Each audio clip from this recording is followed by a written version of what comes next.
Friends, ಇವತ್ತು ನಾನು ಮನೆಯಲ್ಲೇ ಪ್ರೋಟೀನ್ ಆಗಿರುವ ಬರ್ಫಿ ಮಾಡೋ ವಿಧಾನ ಹೇಳ್ಕೊಡ್ತೀನಿ. ಫಸ್ಟ್ ಅದಕ್ಕೆ ಬೇಕಾಗಿರೋ ಇಂಗ್ರೀಡಿಯೆಂಟ್ಸ್: 1 ಟೀ ಸ್ಪೂನ್ ಮೆಂತ್ಯ, 1 ಟೀ ಸ್ಪೂನ್ ಸೋಂಪು, 4 ಇಂದ 5 ಏಲಕ್ಕಿ, 1 ಕಪ್ ಹುರಿದಿರೋ ಕಡಲೆಬೀಜ, 1 ಬೌಲ್ ಬೆಲ್ಲ, 1 ಬೌಲ್ ಹುರಿಗಡಲೆ, ಮತ್ತೆ 1 ಕಪ್ ಬಿಳಿ ಎಳ್ಳು, 1 ಕಪ್ ಫ್ಲಾಕ್ಸ್ ಸೀಡ್ಸು, ಮತ್ತೆ 1 cup flax seeds, 1 cup sunflower seeds, ಮತ್ತೆ 1 ಕಪ್ ರೈಸ್, ಮತ್ತೆ ಹುರಿದಿರೋ ಡ್ರೈ ಫ್ರೂಟ್ಸ್, ಮಿಕ್ಸ್ಡ್ ಹುರಿದಿರೋ ಡ್ರೈ ಫ್ರೂಟ್ಸ್. ಈಗ 1 ಕಪ್ ಬೆಲ್ಲನ ಬೆಲ್ಲದ ಪಾಕ ಮಾಡ್ಕೋಬೇಕು. ಆಮೇಲೆ ಉಳಿದಿರೋ ಎಲ್ಲ ಇಂಗ್ರೀಡಿಯೆಂಟ್ಸ್ನ 60% ಗ್ರೈಂಡ್ ಮಾಡ್ಕೋಬೇಕು. ಈಗ ಇದನ್ನು 60% ಗ್ರೈಂಡ್ ಮಾಡ್ಕೊಂಡಿದೆ. ಹಾಗೆ ಈಗ ಪಾಕ ಚೆನ್ನಾಗಿ ದಾರದ ರೀತಿಯಲ್ಲಿ ಬಂದಿದೆ. ಚೆನ್ನಾಗಿ ಪಾಕ ನೋಡಿ, ಹುಟ್ಟಬಾರ್ದು, ಹಿಂಗೆ ದೂಕ ಬರಬೇಕು, ಹಿಂಗೆ ಕ್ಲೀನಾಗಿ ಬಂದಿದೆ ಪಾಕ. ಇದನ್ನು ಈಗ ಈ ಪೌಡ್ರ್ ಜೊತೆ ಮಿಕ್ಸ್ ಮಾಡಿ, ಹಾಗೆ ಒಂದು ತಟ್ಟೆಯಲ್ಲಿ ಎಣ್ಣೆ ಸವರಿಬಿಟ್ಟು, ಅಗಲವಾಗಿರ್ತಕ್ಕಂಥ ತಟ್ಟೆಯಲ್ಲಿ ತಳಕ್ಕೆ ಎಣ್ಣೆ ಆಗಲಿ ತುಪ್ಪ ಆಗಲಿ ಸವರಿ ಇಟ್ಕೋಬೇಕು. ಇದಕ್ಕೆ ಈಗ ಈ ಪಾಕಕ್ಕೆ ಪೌಡ್ರನ್ನು ಹಾಕ್ಕೊಳ್ಳಿ. ಎಷ್ಟು ಬೇಕೋ ಅಷ್ಟು ಪೌಡ್ರ್ ಹಾಕಿ ಚೆನ್ನಾಗಿ ಮಿಕ್ಸ್ ಮಾಡ್ಕೊಳ್ಳಿ. ಮಿಕ್ಕಿತ್ತು ಬೇಕಾದರೆ ಹಾಗೆ ಎತ್ತಿಟ್ಕೊಳ್ಳಿ.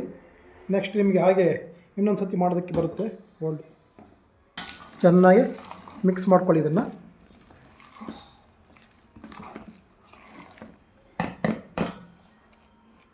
ಅದಕ್ಕೆ ಎಷ್ಟು ಬೇಕೋ ಅಷ್ಟು ಕಲಿಸ್ಕೊಳ್ಳಿ. ಅದಕ್ಕೆ ನಿಮಗೆ ಬೇಕಂದ್ರೆ ಅದಕ್ಕೆ ಎಷ್ಟು ಆಗುತ್ತೋ ಅಷ್ಟು ಕರೆಕ್ಟಾಗಿ ಒಂದು ಹದ ಬರೋವರೆಗೂ ಅದನ್ನು ಮಿಕ್ಸ್ ಮಾಡ್ಕೊಳ್ಳಿ. ಈಗ ಇದು ತಟ್ಟೆಗೆ ಹಾಕ್ಕೊಳ್ಳಿ.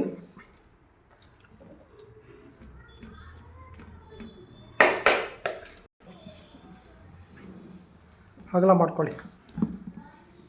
ಒಂದು ಸ್ಪೂನು ಚಪಾತಿ ಚಪಾತಿ ಎತ್ತತಕ್ಕಂಥ ಒಂದು ಸ್ಪೂನ್ ಆಗಲಿ ಅಥವಾ ವುಡನ್ ಸ್ಪೂನ್ ಆಗಲಿ ತೊಗೊಬಿಟ್ಟು ಇದನ್ನು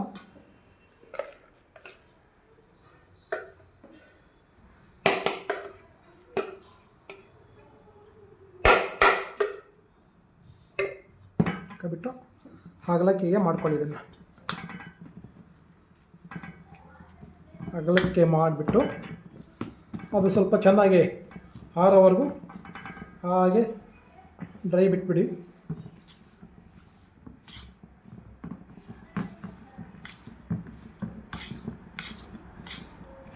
ಡ್ರೈ ಬಿಟ್ಬಿಟ್ರೆ ಚೆನ್ನಾಗಿ ನಿಮಗೆ